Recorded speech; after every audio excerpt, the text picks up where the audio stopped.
Now, I've heard that the one voice that is most in demand, but the hardest to do, is the normal person. Like The hardest thing I'll tell you for people, there's a lot of people who have had a radio background who get into voiceover, and that's probably the most difficult thing to do because you're so used to keying the mic and, hey, it's a little after 8 o'clock, and well, people don't walk around talking, hey, you've got a nice shirt there. That's not, no, you sound natural. Now, the funny thing, it's like with myself, because I do so many evil guys, I never play the guy next door. I usually play the guy that kills the guy next door. It's just kind of doing what you do.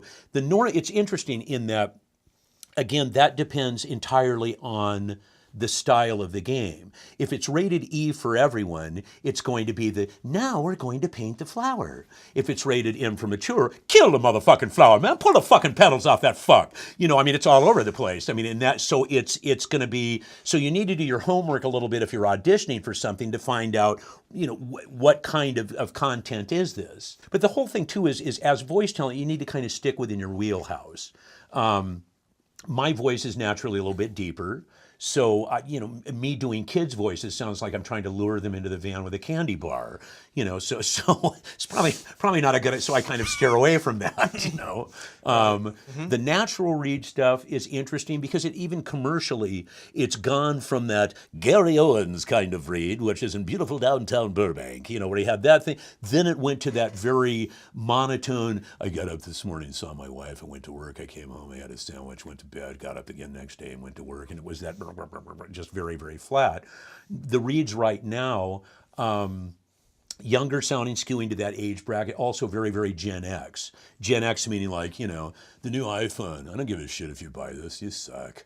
It's just that very aloof kind of like, it's not that hard, Right. But it depends, on the client and the product, as far as what I remember I got my first audition for AARP. It was like, what? Screw you. I'm not that damn old, kind of like, what? Yes, I remember the first time my pants were squishy, but, so we kind of shy away from that a bit. But anyway, it really is just dependent on whatever it is they want you to do.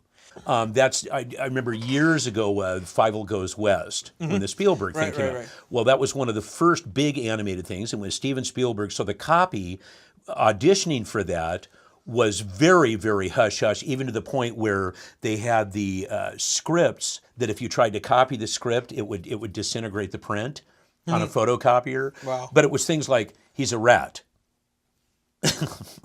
Okay. Is he a fat rat? Is he a tall rat? Is he a skinny rat? Is he a sewer rat? Is he sophisticated? Is he, And so I think a lot of the time, some directors get so caught up.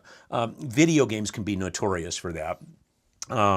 There's a couple, especially a franchise, let's say like Star Wars or something, where the people that are into that are so familiar with it. So they're talking about, here's your casting.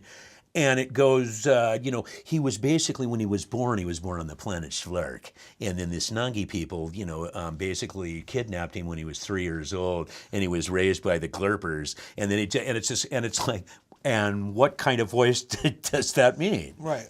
And on this end, sometimes you need to be at least a little bit of a jumping off point to understand where you're going to. I had Phil Proctor from Fireside Theater is a wonderful, wonderful voice actor and great actor in general. He's a good guy.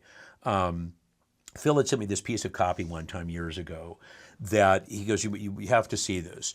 And it's literally about 3/4 of a page of description how we don't want an actor on this. We want a real genuine next door guy. So not an announcer, not an actor. He needs to be very genuine from the heart. It's kind of like William H. Macy, but with Jim Carrey's comedy timing, but a vocal quality like Sam Elliott or James Earl Jones. You feel like, who are we talking to now, Sybil? It's just kind of all over the place. And it goes and goes and goes. And here's the copy. Hillshire Farm sausage is on sale this week for $2.99. That's right. it.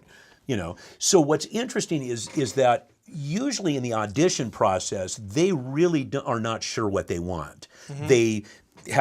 They're specific and they think they do, but a lot of the time they hear something and go, that's what we wanted to do.